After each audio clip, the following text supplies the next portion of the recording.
Hi there. In this video, I just wanted to share with you a couple of fundamentals on how you can become funnier.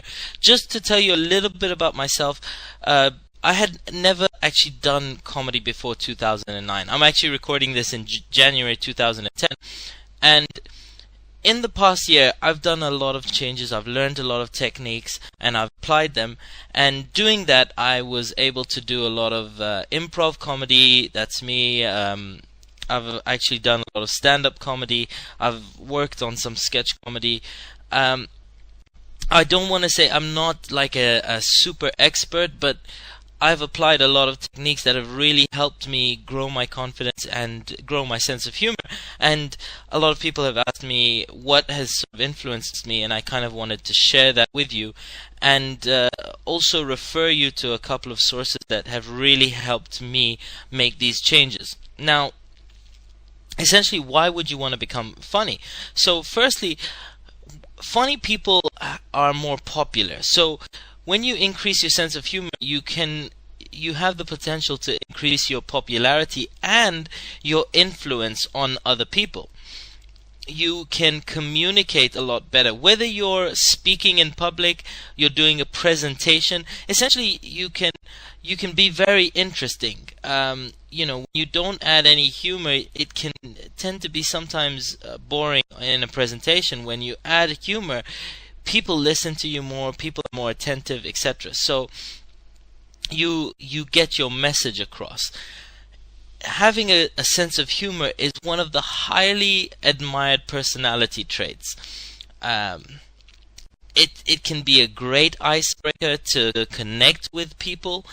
It will allow you to have quicker comebacks. So if a friend insults you jokingly, etc., you are able to answer a lot quicker. Having a sense of humor also allows you to stand out from other people, which in turn allows you to make a great impression when you meet people.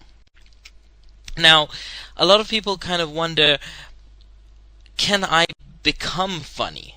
Can a person actually become funnier? Well, what happens is, first of all, you have to learn the techniques, okay? Then, once you apply them, you gradually improve. And the more you do, the more you improve. I think of it this way. When you learn how to drive a car, you have to sort of consciously think about changing the gears, etc. But then after some time, it becomes automatic. So it's not just enough to learn how to change gears. You have to keep doing it before it comes naturally. Okay, so that's how the process works. Now, just to give you a quick insight into some of the things I learned, basically there are 5 categories of humor, and they are pain, the unexpected, lies and untruths, wordplay, and puns. So I'm just going to go through these very quickly. Firstly, pain. We, as human beings, we kind of like to laugh at the pain of others. Now, not in a bad way, not in a mean way, but that's what slapstick comedy is all about. The Three Stooges, etc. That's when you're laughing at the pain of others. That's Tom and Jerry, all these cartoons. That's that's where the humor lies. And it could also be in words, like, for example, this guy coming out of a wedding and looking at the other bride and saying, "Didn't you get my email?" The humor in there lies in the pain. Okay? The next category is the unexpected.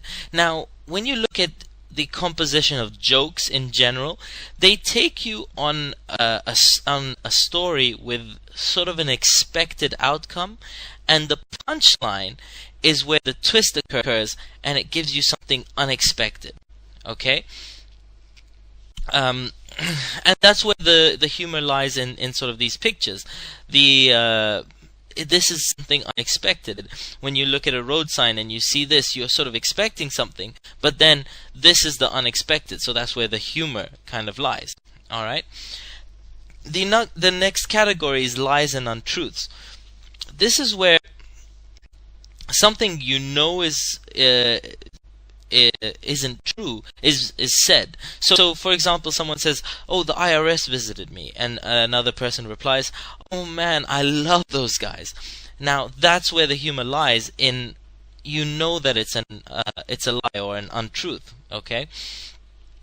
And for example, in this sign where it says, "Please don't throw your cigarette ends on the floor, cockroaches are getting cancer," you know that's an untruth, so that's where the humor lies, okay? The next sort of thing is wordplay. It's kind of like where you do an accent and I like it's very nice when you do wordplay. I like it very much. You know, the humor lies in sort of the accent, or when you say things differently. You know, when you're just playing on words. Okay. Another category is puns. So puns is a little bit of a different form of wordplay. It's where a word has a double meaning, okay?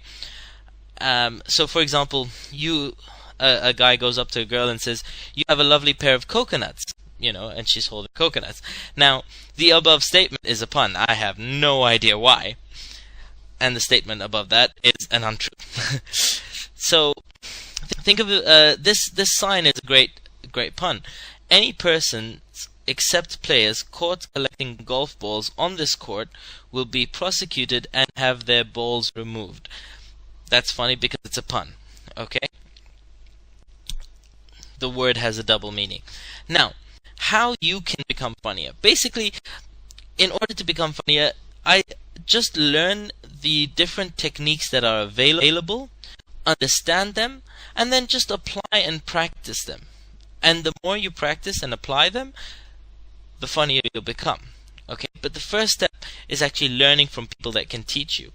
Now, I have a couple of recommendations based on what it is that you kind of want to develop. If you just want to be sort of funnier in general, become more popular, become more confident, just increase your sense of humor, your wit, your ability to come back, then I recommend this resource. If you go to becomingfunny.com/be funny. Now, basically, this is a couple of ebooks.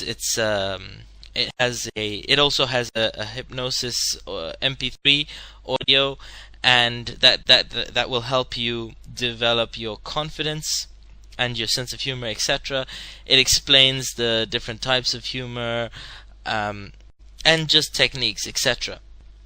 So that is a great resource in order to increase your sense of humor.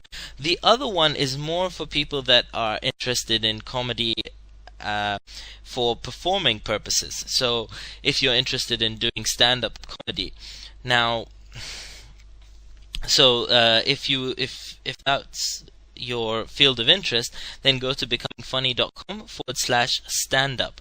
And basically what this is, it's a resource of ebooks that help you kind of develop your writing ability, how to write a good stand-up how to write good stand-up material, how to interact with the audience, how to read the audience, just a whole bunch of things, and just how to judge yourself and how to improve your stand-up performances.